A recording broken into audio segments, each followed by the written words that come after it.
Hi everyone, very good morning. Today the topic is phrases. The chosen word is heart. Let me start. I thank you all from my heart of hearts. Heart of hearts என்றால் ஆள் மனதிலிருந்து உள்ளார்த்தமாக என்று அர்த்தம்.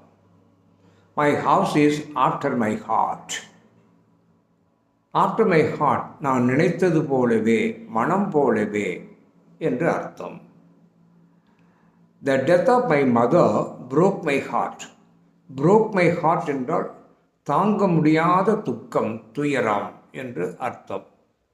இப்படி இந்த heart என்ற வார்த்தையை இடத்துக்கு தகுந்தாற்போல் வேறு சில வார்த்தைகளை சேர்த்து நாம் பயன்படுத்துவோம் என்று சொன்னால் நம்முடைய ஆங்கிலம் சிறப்பாக இருக்கும். I hope you understand. Thank you.